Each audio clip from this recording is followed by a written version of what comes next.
Our desires. Set your hearts on things above. Today's focus is on reorienting our heart's desires. Some Bible translations use different words like heart, seek, and pursue to fully communicate Paul's intention in this verse.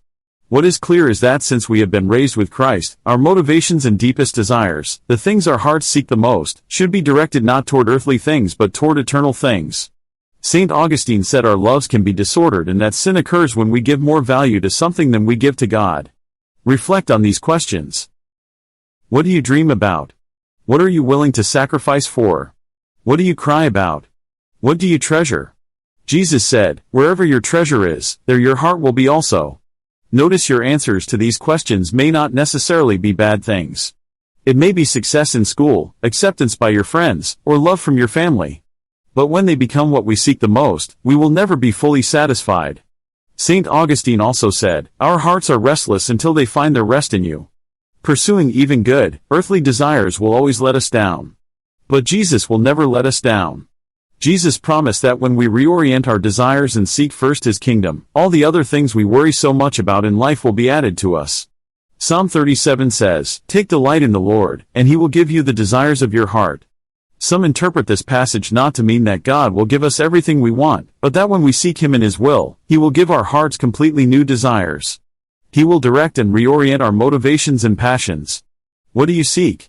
As followers of Jesus, we can evaluate our lives and ask that He reorient our hearts towards Him.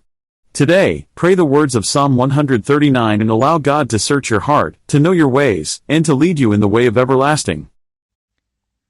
Since then you have been raised with Christ, set your hearts on things above, where Christ is, seated at the right hand of God.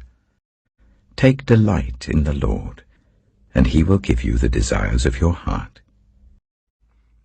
Do not store up for yourselves treasures on earth, where moths and vermin destroy, and where thieves break in and steal.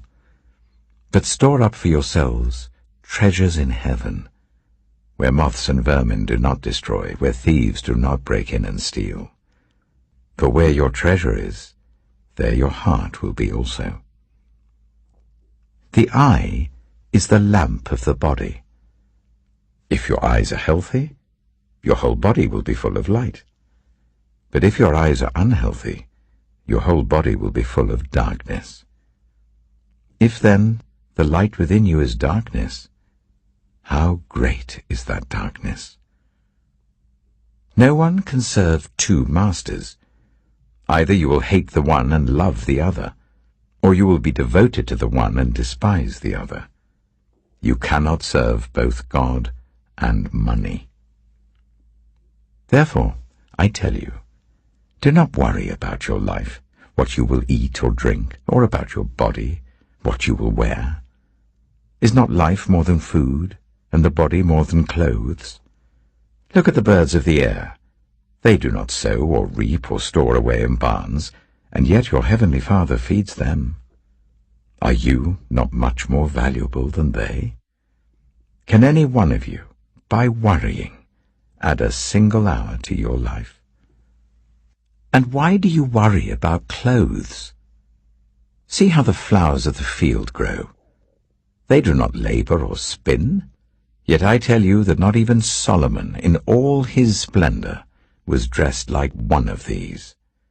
And if that is how God clothes the grass of the field, which is here today and tomorrow is thrown into the fire, will He not much more clothe you, you of little faith? So do not worry, saying, "What shall we eat, or what shall we drink, or what shall we wear?"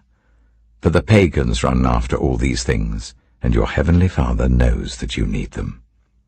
But seek first His kingdom and His righteousness, and all these things will be given to you as well.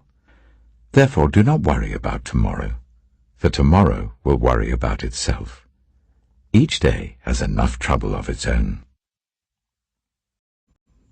Search me, God, and know my heart. Test me, and know my anxious thoughts. See if there is any offensive way in me, and lead me in the way everlasting.